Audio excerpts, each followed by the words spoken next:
الرحیم فصل فی الصریح والکنایۃ، یہ فصل ہے صریح اور کنایہ میں۔ الصریح لفظ، صریح ایسا لفظ ہے یکون المراد به ظاہراً کہ جس کی مراد ظاہر ہو، کقولہ جیسا کہ اس کا قول بعت واشتریت، میں نے بیچا اور میں نے خریدا، وامثالہ اور اس جیسے الفاظ، وحکمہ اور اس کا حکم یہ ہے ان یوجب ثبوت معناہ کہ یہ واجب کرتا ہے اپنے معنی کے ثبوت کو، بأی طریق کان خواہ کسی بھی طریقے سے ہو، من اخبار یعنی خبر، او نعت یا نعت، او نداء یا ندا، ومن حکمہ اور اس کے حکم میں سے یہ ہے انہ یستغنی عن النیت کہ وہ مستغنی ہوتا ہے نیت سے۔ صریح کا معنی ہوتا ہے واضح، اور اس کا اصطلاحی معنی ہے ایسا لفظ کہ جس کی مراد ظاہر ہو۔ صریح کا لغوی معنی ہے واضح، اور اصطلاحی معنی ہے وہ لفظ کہ جس کی مراد واضح ہو، جس کے جیسا اس کی مثال ہے بعت واشتریت، اس طرح کے دیگر الفاظ۔ صریح کے دو حکم ہیں، نمبر ایک یہ اپنے معنی کو ثابت کرتا ہے خواہ کسی بھی طریقے سے ہو، خواہ وہ طریقہ خبر ہو یا نعت ہو یا ندا ہو۔ خبر ہو جیسے طلقتک کی، نعت ہو جیسے انت طالق، یا ندا ہو جیسے یا طالق ہو۔ دوسرا حکم یہ ہے کہ وہ نیت کا محتاج نہیں ہوتا، معنی مرادی کے لیے نیت کی ضرورت نہیں ہوتی۔ تو صریح کے دو حکم ہیں، نمبر ایک یہ اپنے معنی کو ثابت کرتا ہے خواہ کسی بھی طریقے سے ہو، خواہ وہ طریقہ خبر ہو یا نعت ہو یا ندا ہو۔ خبر ہو جیسے طلقتک کی، نعت ہو جیسے انت طالق، یا ندا ہو جیسے یا طالق ہو۔ دوسرا حکم یہ ہے کہ وہ نیت کا بھی محتاج نہیں ہوتا۔ وعلی ھذا قلنا اور اسی بنا پر ہم نے کہا اذا قال لامرأته جب کہے اپنی بیوی کو انت طالق تو طلاق والی ہے، او طلقتک یا میں نے تمہیں طلاق دی، او یا طالق یا اے طلاق والی، یقع الطلاق طلاق واقع ہو جائے گی، نوا بہ الطلاق او لم ینوی خواہ اس سے طلاق کی نیت کرے یا نیت نہ کرے۔ وکذا لو قال اور اسی طرح اگر کہا لعبدہ اپنے غلام کو انت حر تم ہو، او حررتک یا میں نے تم کو آزاد کیا، او یا حر یا اے آزاد۔ صریح کے حکم پر تفریع بیان کرتے ہیں کہ چونکہ اس میں نیت کی ضرورت نہیں ہوتی، اسی وجہ سے اگر اپنی بیوی کو کہا انت طالق یا طلقتک یا کہا یا طالق تو طلاق واقع ہو جائے گی خواہ طلاق کی نیت کی ہو یا نہ کی ہو۔ اپنے غلام کو کہا انت حر یا کہا حررتک یا کہا یا حر تو وہ آزاد ہو جائے گا خواہ اس نے آزادی کی نیت کی ہو یا نہ کی ہو۔ صریح کے حکم پر تفریع ہے کہ چونکہ صریح میں نیت کی ضرورت نہیں ہوتی، اسی وجہ سے اگر اپنی بیوی کو کہا انت طالق یا کہا طلقتک یا کہا یا طالق تو طلاق واقع ہو جائے گی خواہ طلاق کی نیت کی ہو یا نہ کی ہو۔ اپنے غلام کو کہا انت حر یا کہا حررتک یا کہا یا حر تو غلام آزاد ہو جائے گا خواہ اس نے آزادی کی نیت کی ہو یا نہ کی ہو۔ وعلی ھذا قلنا اور اسی بنا پر ہم نے کہا تیمم بے شک تیمم یفید الطہارۃ فائدہ دیتا ہے طہارت کا، لأن قولہ تعالی اس لیے کہ اللہ تعالیٰ کا قول ولکن یرید لیطہرکم لیکن اللہ تعالیٰ چاہتے ہیں تاکہ تم کو پاک کریں۔ صریح یہ صریح ہے فی حصول الطہارۃ بہ اس تیمم کے ساتھ طہارت کے حاصل ہونے میں۔ وللشافعی رحمہ اللہ تعالی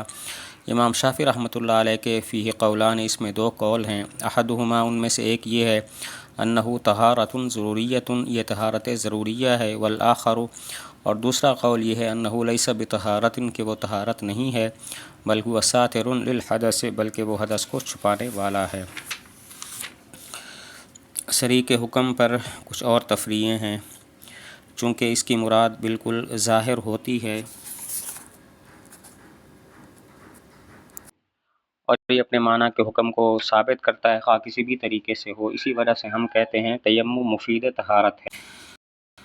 یعنی کہ یہ طہارت کا فائدہ دیتا ہے اور اس میں نیت کی ضرورت بھی نہیں ہوتی، اس لیے کہ اللہ تعالیٰ نے فرمایا وَلَٰكِن يُرِيدُ لِيُطَهِّرَكُمْ تو یہ آیت صریح ہے اس بات میں کہ تیمم کی وجہ سے طہارت حاصل ہو جاتی ہے، چونکہ صریح کی وجہ سے معنی ثابت ہو جاتا ہے خواہ کسی بھی طریقے سے ہو، تو اس لیے ہم کہتے ہیں تیمم مفید طہارت ہے، جس طرح کہ وضو مفید طہارت ہے، کیونکہ آیت ہے وَلَٰكِن يُرِيدُ لِيُطَهِّرَكُمْ تو یہ آیت اس بات میں صریح ہے کہ تیمم کی وجہ سے طہارت حاصل ہو جاتی ہے۔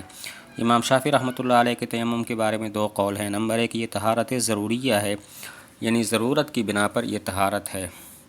اور دوسرا قول یہ ہے کہ یہ طہارت ہی نہیں ہے بلکہ ساتر حدث ہے،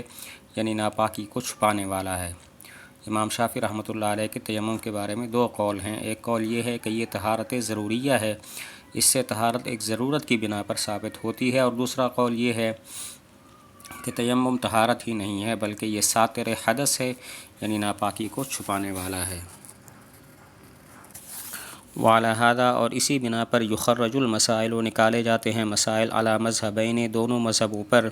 من جوازہ قبل الوقت، یعنی تیمم کا جائز ہونا وقت سے پہلے، و اداء الفرضین بتیمم واحد، اور دو فرضوں کو ادا کرنا ایک تیمم کے ساتھ، و امامت المتیمم للمتوضئین، اور متیمم کا امامت کرانا وضو والوں کو، و جوازہ، اور تیمم کا جائز ہونا، بدون خوف تلف النفس او العضو بالوضوء، وضو کی وجہ سے نفس کے تلف ہونے کے خوف کے بغیر، یا عضو کے تلف ہونے کے خوف کے بغیر، و جوازہ، اور تیمم کا جائز ہونا، للعید والجنازۃ، عید اور جنازہ کے لیے، و جوازہ بنیت الطہارۃ، اور اس کا جائز ہونا طہارت کی نیت کے ساتھ۔ ہمارے اور امام شافعی رحمۃ اللہ علیہ کے اختلاف پر چند تفریع بیان کرتے ہیں۔ ہمارا اور امام شافعی رحمۃ اللہ علیہ کا جو تیمم کے بارے میں اختلاف ہے، اس اختلاف پر چند تفریعیں بیان کرتے ہیں۔ نمبر 1، ہم کہتے ہیں نماز کے وقت کے داخل ہونے سے پہلے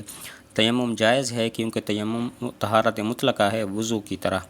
اور وہ فرماتے ہیں نماز کے وقت سے پہلے تیمم جائز نہیں ہے، کیونکہ یہ طہارت ضروریہ ہے